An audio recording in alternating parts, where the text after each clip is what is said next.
നീ ഒരു കാര്യം ചെയ്യ പ്രേമ, നീ എങ്ങനെയെങ്കിലും സുലുവിനെ വാനി കയറ്റി ആ കല്യാണ മണ്ഡലത്തിൽ കൊണ്ട് ഇറക്ക്. എന്തിനാണ് മുതലാളി സ്വന്തം ഭാര്യയുടെ മുമ്പിൽ ഈ ഒളിച്ചുകളി? പീതാംബര കുറുപ്പിന് കൊടുക്കാൻ കാശില്ലാത്തത് കൊണ്ട് കല്യാണത്തിന് വരാൻ പറ്റില്ല എന്നങ്ങ് തുറന്ന് പറഞ്ഞാ പോരെ? എടാ, ഞാൻ കടക്കാരനാണ്, കാൽ കാശിന് ഗതിയില്ലാത്തവനാണെന്നൊക്കെ അറിഞ്ഞ അവളുടെ മനസ്സ് വേദനിക്കും. എന്നെ വിശ്വസിച്ച് ഇറങ്ങി പോകുന്നവളല്ലേ, സന്തോഷവും കൊടുക്കാൻ പറ്റുന്നില്ല. വെറുതെ സങ്കടപ്പെടുത്തുന്ന എന്തിനാ? ഒന്നാമത് അവൾക്ക് ആകെ ഉള്ള ഒരു കൂട്ടുകാരിയുടെ കല്യാണമാണ്. ഇതിനെങ്ങാനും കൂടാൻ പറ്റിയില്ലെങ്കിൽ അവൾക്ക് എന്നോടുള്ള പക ഈ ജന്മം മുഴുവൻ ഉണ്ടായിരിക്കും. അതുകൊണ്ടാ പ്രേമ. ഈ കേസ് ഞാൻ ഏറ്റു. പക്ഷെ മുതലാളി ഒന്ന് മനസ്സിലാക്കണം, ഇനിയെങ്കിലും ഞാൻ നന്ദിയുള്ളവനാ.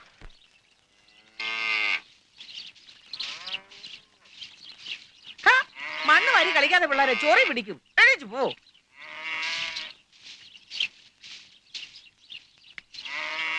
അയ്യോ, കുഞ്ഞിതുവരെ പോയില്ലയോ? ആള് വലിയ മറവിക്കാരനാ. ഇല്ല, എന്തായാലും വരാതിരിക്കില്ല.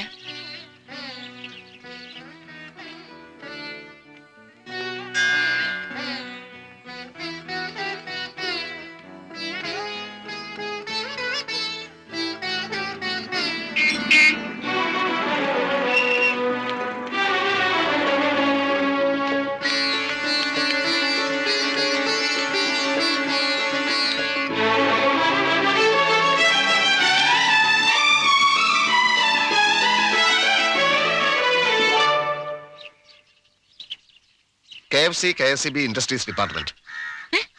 മുതലാളി അവരുമായി വലിയൊരു ചർച്ചയില്ല. നമ്മൾ ചെല്ലുമ്പോഴേക്ക് മൂപ്പര് വഴി കാത്തുക്കും. വന്നാട്ടെ. മുഹൂർത്തം തെറ്റും.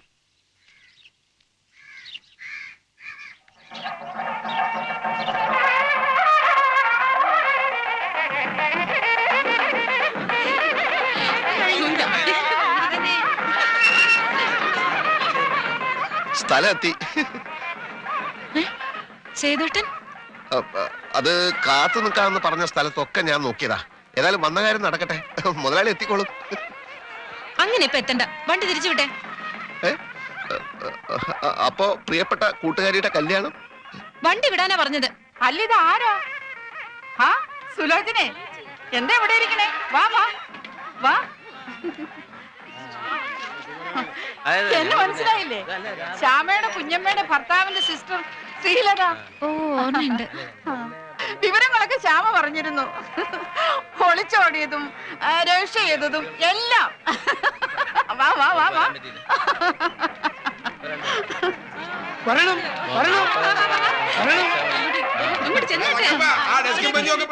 ഹസ്ബൻഡിന്റെ പേരെന്താ? സേതുമാധവൻ. ഇതിലെ ഇതിലെ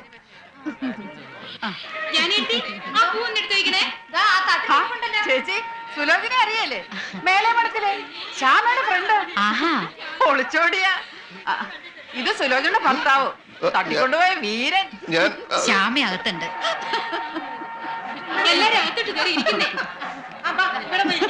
വേണ്ട, നിന്റെ ഒളിച്ചോട്ടക്കാരി ഫ്രണ്ട് ഭർത്താവും. ഇങ്ങനെ വല്ലതും പോരായിരുന്നു നിനക്ക്? ഈ പാട് വല്ലതും ഉണ്ടായിരുന്നോ?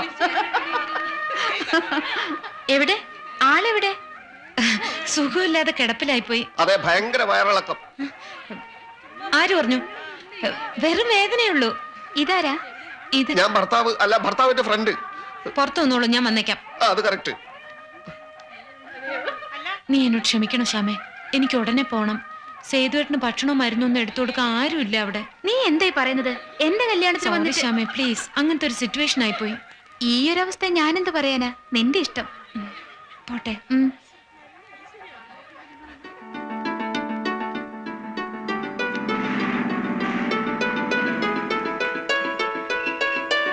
എടാ, നിന്നെയൊക്കെ ജോലിക്ക് വെച്ച് എന്നെ വേണം തല്ലാൻ.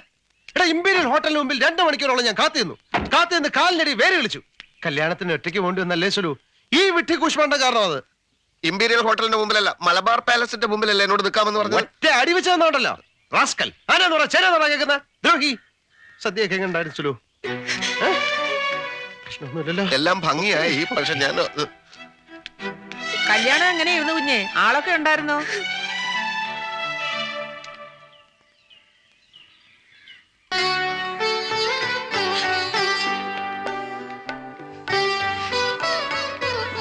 ആശയവിനിമയത്തിൽ വന്നുപെട്ട ഒരു തകരാറാണ്. എന്നെ സേതുവേട്ടന്റെ ഭാര്യയായി മറ്റുള്ളവർ മുമ്പിൽ കാണിക്കാൻ കുറച്ചിലായിട്ട് തോന്നുന്നുണ്ടാവൂല്ലേ? എനിക്കൊരു തെറ്റ് പറ്റിപ്പോയി. അതുകൊണ്ട് നീ ഇഷ്ടമുള്ളതൊക്കെ പറഞ്ഞോ, ഞാൻ കേൾക്കാം. കാര്യത്തിന്റെ ഗൗരവം എനിക്ക് അറിയാൻ പാടില്ല എന്നിട്ടാണോ സുലു?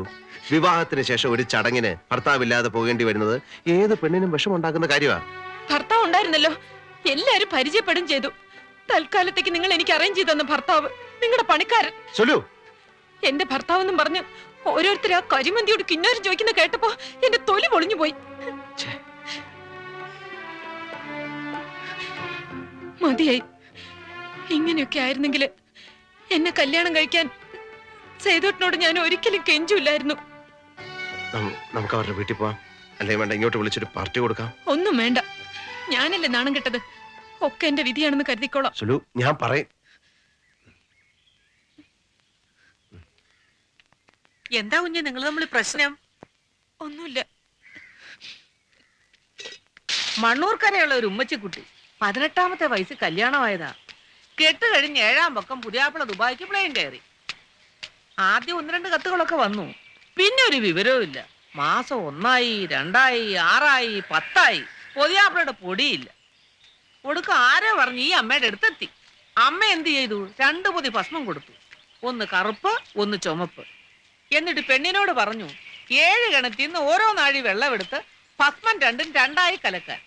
എന്നിട്ട് ചുമന്ന വെള്ളം വീടിന്റെ വലതുഭാഗത്തെ പകുതിയിലും കറുത്ത വെള്ളം ഇടതുഭാഗത്തെ പകുതിയിലും തളിക്കാൻ. എന്റെ കുഞ്ഞേ, പറഞ്ഞാ വിശ്വസിക്കത്തില്ല. 3ാം പക്കം പുതിയാപ്പിള ബാഗും തൂക്കി പിടിച്ച് പടി കടന്ന് വീടിന്റെ മുമ്പിൽ വന്ന് നിൽക്കുന്നു. അതുകൊണ്ട് കുഞ്ഞൊന്നുകൊണ്ടും വിഷമിക്കണ്ട. എല്ലാ കാര്യം അമ്മയോട് തുറന്നു പറയുക. അമ്മ തിരിച്ചു പറയുന്നത് അക്ഷരം പ്രതി അങ്ങോട്ട് അനുസരിക്കുക.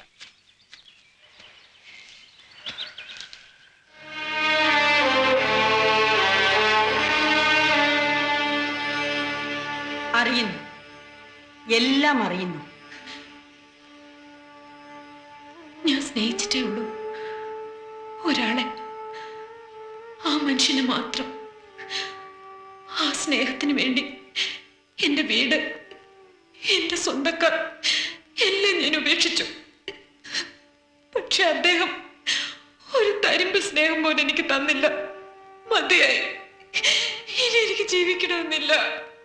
അവൻ നീചശക്തിയുടെ സ്വാധീനത്തിൽ പെട്ടുപോയതാണ്. അവനെ തിരിച്ചെടുക്കാം. അമ്മ പറഞ്ഞാൽ ഞങ്ങൾക്ക് വിശ്വാസമാ. അമ്മ ഒരു തകിടെഴുതി പൂജിച്ചു തരാം. അത് ഭദ്രമായി ഒരു കുടത്തിൽ നിക്ഷേപിച്ച് വായുവും വെള്ളവും കടക്കാതെ മൂടിക്കെട്ടി വീട്ടുമുറ്റത്ത് കുഴിച്ചിടണം. മുറ്റത്തവൻ പതിവായി നടക്കാനിടയുള്ള വഴിയിലാവണം നിക്ഷേപം. 101 വട്ടം അവൻ അത് മറികടക്കുമ്പോഴേക്കും എല്ലാം ശരിയാവും. അമ്മയെ വിശ്വസിക്കൂ, വിശ്വാസമാണ് രക്ഷ.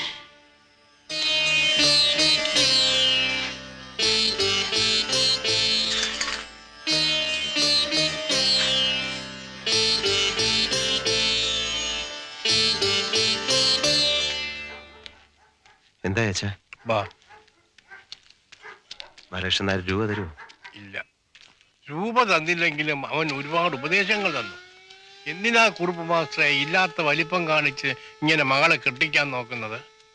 നായന്മാര് നന്നാകാത്തത് ഇങ്ങനെ ദുരഭിമാനികളായത് കൊണ്ടാണ് എന്നൊക്കെ ഒരുപാട് പറഞ്ഞു. കേട്ടിരിക്കുക എന്നല്ലാതെ എന്ത് പറയാൻ. അന്ന് പോയില്ലേ, ഞാൻ പഠിപ്പിച്ച ഒരു രാമേന്ദ്രനുണ്ട്. ഹൈവേയിൽ പെട്രോൾ ബങ്കും ജംഗ്ഷനിൽ തിയേറ്ററും ഒക്കെ ഉള്ള ആളായിപ്പോ. അവിടം വരെ പോയി ഒന്ന് ചോദിച്ചാലോ? കിട്ടുന്നത് തോന്നുന്നുണ്ടോ അച്ഛനെ? ഒരിക്കൽ പെൻഷൻ വാങ്ങാൻ പോയപ്പോ കണ്ടതാ. തൊഴുത് വർത്തമാനമൊക്കെ പറഞ്ഞു. അതൊക്കെ ചെയ്യും, ഛേദമില്ലാത്ത കാര്യമല്ലേ. പണത്തിന്റെ കാര്യം വരുമ്പോഴാ. ശരിയാ. പിന്നെ ഇനി ആരാ ഉള്ളത്? ആരാ ഇത്ര പണം തരിക? ഞങ്ങള് മക്കള് കൊള്ളരുതാത്തവരായി പോയത് കൊണ്ടാ അച്ഛനെ ഈ പ്രായത്തിൽ പണത്തിന് വേണ്ടി നാട് നീളെ തെണ്ടേണ്ടി വരുന്നത് അല്ലേ? മോനെ,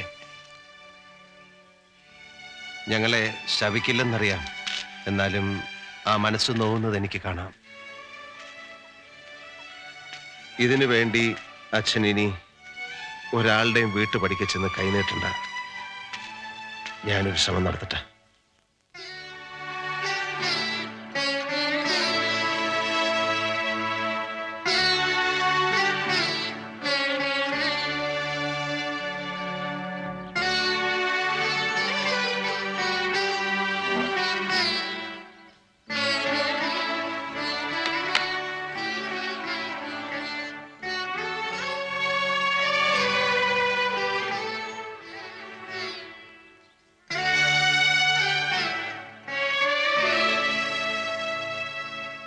പകലുറക്കം പതിവുണ്ടോ സുലുവിന്?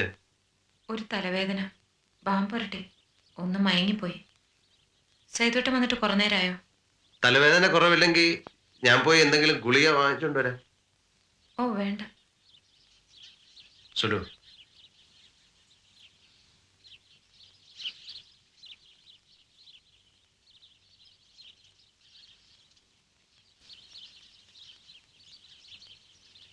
എനിക്ക്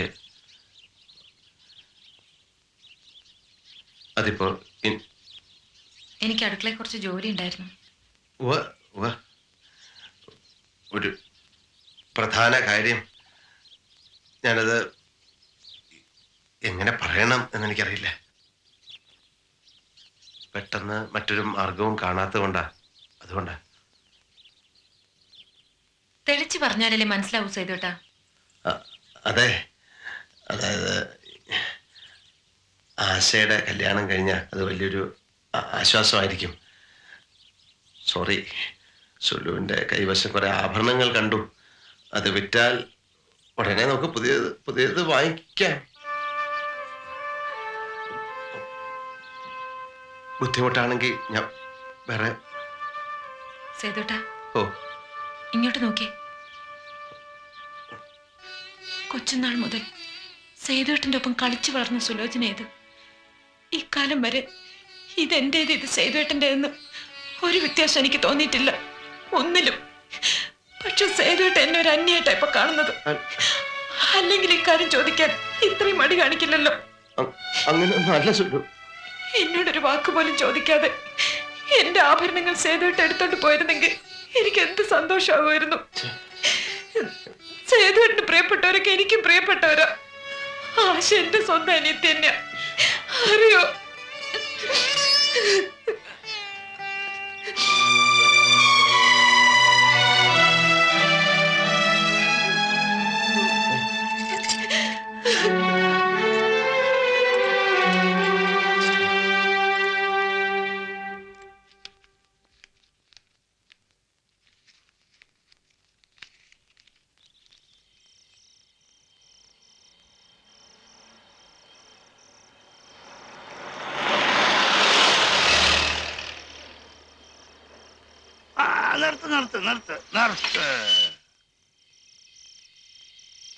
പീതാംബരൻ ചേട്ടനെ ഓർമ്മയുണ്ടോ മോനെ?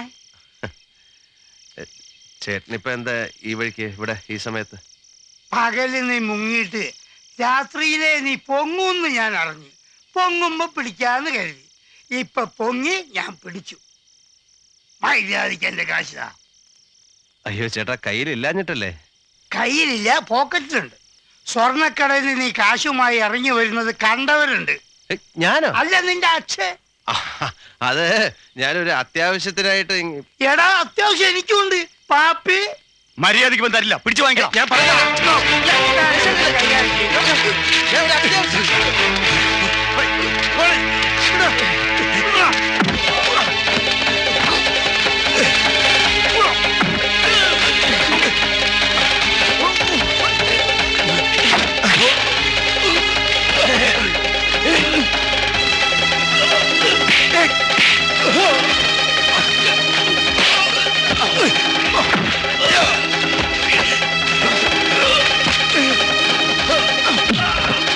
Oh!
ആശ ആശയ്ക്ക് എന്ത് പറ്റി?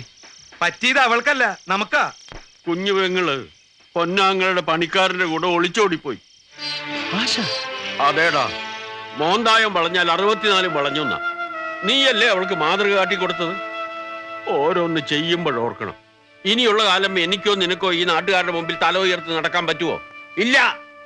നീയാണ് അതിന്റെ കാരണം. നിന്റെ ഭാര്യയെ തട്ടിക്കൊണ്ടുവരാൻ നീ അവനെ കൂട്ടുപിടിച്ചു. ഈ വീട്ടിൽ അവൻ ആവശ്യമില്ലാത്ത സ്വാതന്ത്ര്യം നീ കൊടുത്തു. കല്യാണ പ്രായമെത്തിയ ഒരു പെണ്ണ് ഈ വീട്ടിലുണ്ടെന്നുള്ള കാര്യം നീ ഓർത്തില്ല. ഞാൻ അപ്പോഴേ പറഞ്ഞതാ അവൻ ശരിയല്ലെന്ന്.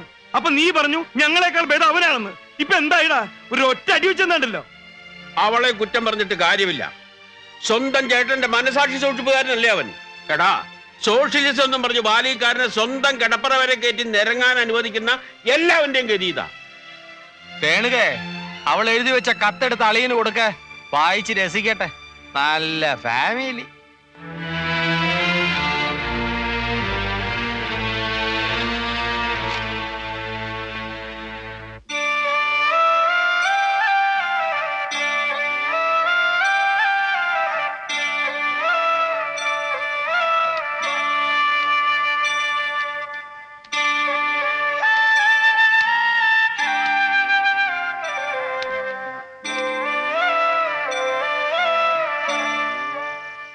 അച്ഛാ,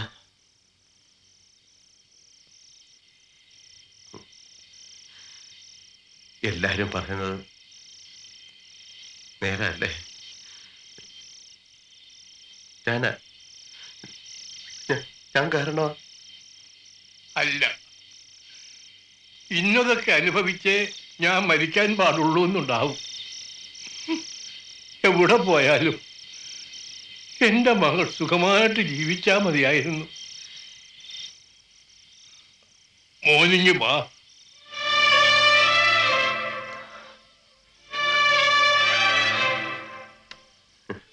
അച്ഛൻ്റെ അടുത്തിരിക്കെ. എടാ, നീ വിഷമിക്കരുത്. എല്ലാം മനസ്സിൽ ഒതുക്കിക്കൊണ്ട് എല്ലാവർക്കും വേണ്ടി നീ കഷ്ടപ്പെടുന്നത് ഞാൻ കാണുന്നുണ്ട്. എന്റെ മോൻ ഒരു തെറ്റും ചെയ്തിട്ടില്ല.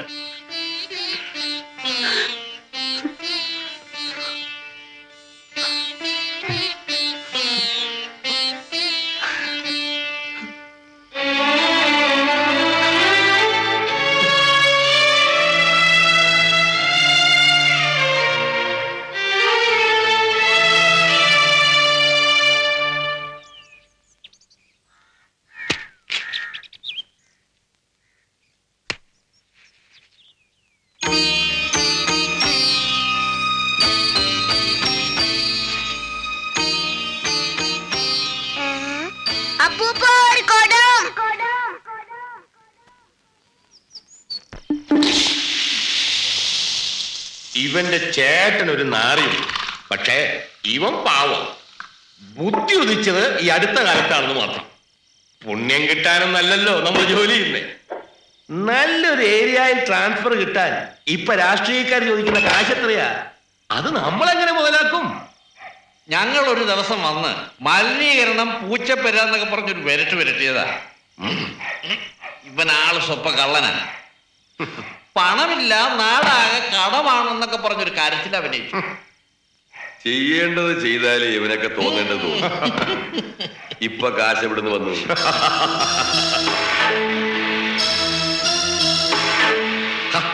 ഇതിനിടയ്ക്ക് താൻ അവിടെ പോയിരുന്നു.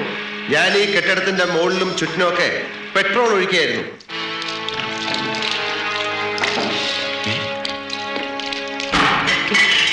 അപ്പുറത്ത് പുഴയാണ്, അടുത്തെങ്ങും വീടുകളുമില്ല. നീയൊക്കെ ഇവിടെ കിടന്ന് നിലവിളിച്ചാൽ പോലും ആരും കേൾക്കില്ല. എന്റെ മുമ്പ് 2 വഴികളേ ഉള്ളൂ. ഒന്ന്, എന്റെ ഫാക്ടറി തുടങ്ങാൻ ആവശ്യമായ ഈ സർട്ടിഫിക്കറ്റുകൾ നിങ്ങൾ ഒപ്പിട്ട് തരിക, അല്ലെങ്കിൽ ഞാനും നിങ്ങളും ഈ കെട്ടിടവും ഇവിടെ കത്തിച്ചാമ്പലാവും. തമിഴ്നാട്ടിൽ തകരമടിച്ച തല്ലിപ്പൊളി ഷെഡുകളിൽ ആയിരക്കണക്കിന് ചെറുകിട ഫാക്ടറികൾ പ്രവർത്തിക്കുന്നു, ഒരു കുഴപ്പമില്ലാതെ. മഹാരാഷ്ട്രയിലും ഗുജറാത്തിലും എത്രയോ വീടുകളുടെ ടെറസിൽ പോലും ഉണ്ട് ചെറിയ ചെറിയ യൂണിറ്റുകൾ. ഈ നാട്ടിൽ മാത്രം നിങ്ങളെപ്പോലുള്ള ദ്രോഹികൾ കാരണം ആർക്കും ഒരു സ്ഥാപനം തുടങ്ങാൻ സാധിക്കുന്നില്ല. നമ്മുടെ നാട്ടിലെല്ലാം ഉണ്ട്. തൊഴിലാളികൾ, അസംസ്കൃത വസ്തുക്കൾ, പണം മുടക്കാൻ ആൾക്കാർ. എന്നിട്ടും നമ്മുടെ നാട് ഒരു കൺസ്യൂമർ സ്റ്റേറ്റ് ആണ്. എന്തുകൊണ്ട്? നിങ്ങൾ കാരണം, നിങ്ങളുടെ നിഷേധാത്മക സമീപനം കാരണം. ദ്രോഹികൾ, റാസ്കൽസ്, 100 പ്രശ്നങ്ങൾ പറഞ്ഞ് എന്റെ ഈ ഫാക്ടറി തുടങ്ങുന്നത് തടസ്സപ്പെടുത്തിയിരുന്ന നിങ്ങൾ 25,000 50,000 ഒക്കെ ഞാൻ കൈക്കൂലി തരാമെന്ന് പറഞ്ഞപ്പോ എന്റെ പുറകെ പട്ടികളെ പോലെ വാലാട്ടി വന്നു അല്ലേ? 5 രൂപയില്ല എന്റെ കയ്യിൽ. മനസ്സിലായോ? ഒപ്പിടാ, ഒപ്പിടാൻ.